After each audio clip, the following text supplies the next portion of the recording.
கலங்கரை தீபமே, கலங்களின் தாரகையே, துலங்கிடும் மணியே, கலங்குவோர் கதியே, காத்திடுவாய் தாயே. கலங்கரை தீபமே, கலங்களின் தாரகையே, துலங்கிடும் மணியே, கலங்குவோர் கதியே, காத்திடுவாய் தாயே.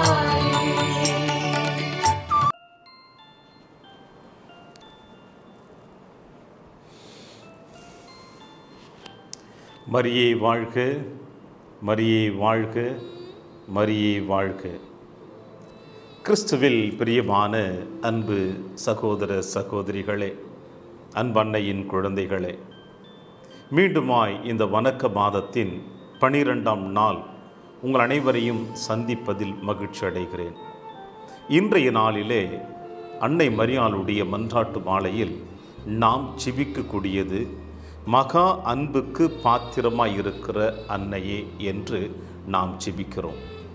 மகா அன்பிற்கு பாத்திரமாய் இருக்கிற இந்த அன்னை மரியாளை பற்றி நாம் சிந்திக்கின்ற பொழுது, பழைய ஏற்பாட்டு புத்தகத்திலே நாம் வாசிக்க கேட்பது, எத்தனையோ பெண்கள் அழகாகவும் கற்பில் சிறந்தவர்களாகவும் இருந்திருக்கிறார்கள். இந்த பெண்கள் அனைவருமே ஒரு சமுதாயத்திற்கு உட்பட்டவர்களாக, ஒரு தனிப்பட்ட நபருடைய அன்பிற்கு உரியவர்களாகத்தான் காணப்பட்டார்கள். அந்த வரிசையில் பார்க்கின்ற பொழுது நாம் அனைவருமே ரெபெக்காள் அழகாகவும் தன்னித்தன்மை உள்ளவளாக இருக்கின்ற பொழுது, இந்த ரெபெக்காளை ஈசாக்கு விரும்புகிறார், ஆசை கொள்கிறார். ஈசாக்கு இரண்டாவது பார்க்கின்ற பொழுது ராக்கேலுடைய அழகையும் அவளுடைய தூய்மையும் பார்த்து யாக்கோப்பு அவள் மீது அன்பு கொள்கிறார் என்று. எனவே ஒரு சமுதாயத்தில் வாழ்ந்து கொண்டிருக்கின்ற ஒரு தனிப்பட்ட பெண்ணின் மீது அவளுடைய அழகின் தோற்றத்திற்கும் அவளுடைய தூய்மையின் அடையாளத்திற்கும் எத்தனையோ நபர்கள் தங்களை ஈடுபடுத்தி கொள்ள, தங்களை அர்ப்பணித்து கொள்ள விரும்புவார்கள். ஆனால் இவர்கள் ஒரு சமுதாயத்திற்கு ஒரு தனிப்பட்ட நபராகத்தான் காணப்படுகிறார்கள்.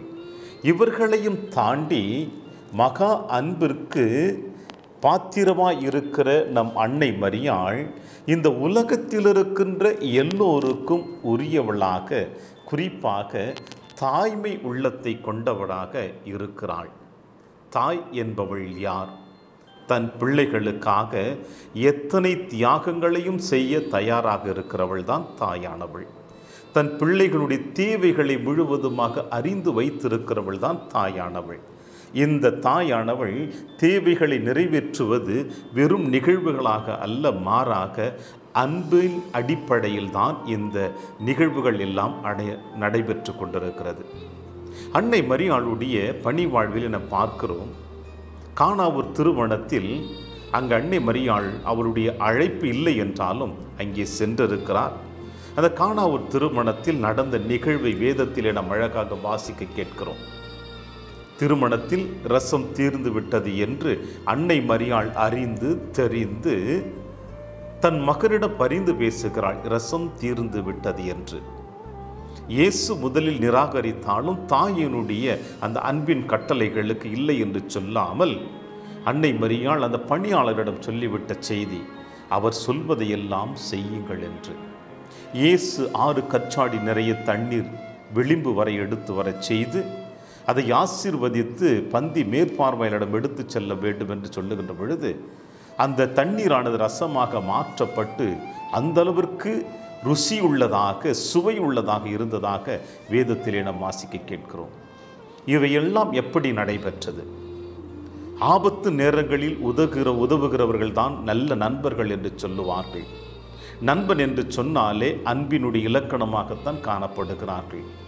இங்கே அன்னை மரியாள் மகா அன்பிற்கு பாத்திரமாக இருக்கிறாள் என்றால், இந்த அன்னை மரியாளுடைய இந்த பணி வாழ்வில் இந்த திருமணத்தில் ஏற்பட்ட நிகழ்வுகளாக இருக்கட்டும், தான் கருவுற்ற பிறகு எலிசபெத் அம்மாளை சந்தித்து அந்த எலிசபெத் அம்மாளுக்கு உதவி செய்ததை பார்க்கின்ற பொழுது எந்த அளவிற்கு அன்பு தன் உள்ளத்தின் ஆழத்தில் இருப்பதினால்தான் அன்னை மரியாளால் இப்படிப்பட்ட உதவிகளை செய்து முடிக்க முடிகிறது.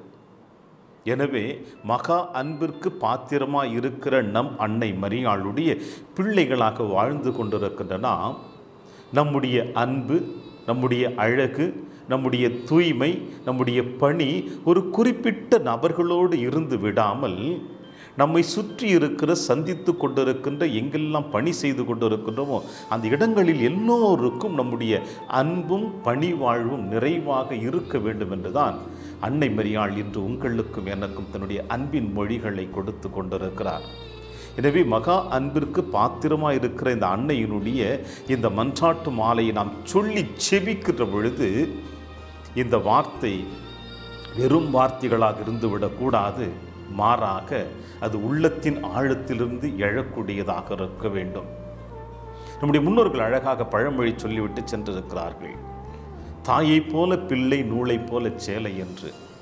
நம்மை பெற்றெடுத்த இந்த மன்னக தாயை விட விண்ணக தாயாக இருக்கின்றது அன்னை மரியாளுடைய பிள்ளைகளாகத்தான் நாம் இருக்க வேண்டும் என்பதற்காக நம் ஆண்டவர் இயேசு கிறிஸ்து அன்று கல்வாரி மலையிலே தன்னுடைய தாயை உங்களுக்கும் எனக்கும் தாரை வார்த்து கொடுத்து விட்டு சென்றிருக்கிறார்.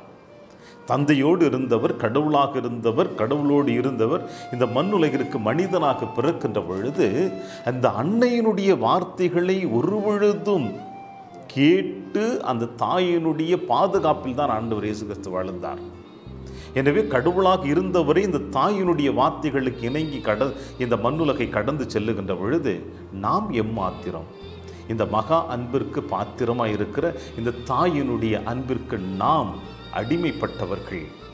இந்த பிள்ளைகளாகிய நாம் அனைவருமே இந்த தாயினுடைய சொற்களை கேட்டு அதன்படி நாம் கடந்து செல்லுவோம். அதோடு நாம் வாழ்ந்து கொண்டிருக்கின்ற சமுதாயத்திலே எத்தனை பிள்ளைகள் இப்படிப்பட்ட சமூக சேவைகள் செய்து கொண்டிருக்கின்ற பொழுதும் தன் அன்பினாலும் செயல்பாடுகளினாலும் பிறரை அரவணைத்து செல்லுகின்ற பொழுது நாம் அவர்களுக்கு உறுதுணையாக இருப்போம், அவர்களுக்கு நாம் ஆறுதலாக இருப்போம், அவர்களோடு நாம் இணைந்த கைகளாக பயணிப்போம். அப்பொழுதுதான் அன்னை மரியாள் எந்த அளவிற்கு இந்த மண்ணுலகிலே அன்பின் பாத்திரமாக இருந்தாரோ அதே போல நாமும் இருக்க முடியும் என்ற செய்தியைத்தான் இந்த அன்னை மரியாள் நமக்கு கொடுக்கின்றார். எனவே இன்றைய நாளிலே நாம் அன்னையினுடைய கரத்தில் நம்மை அர்ப்பணித்து அந்த தாயினுடைய பிள்ளைகளாக வாழ முயற்சி செய்வோம். மரியே வாழ்க, மரியே வாழ்க, மரியே வாழ்க.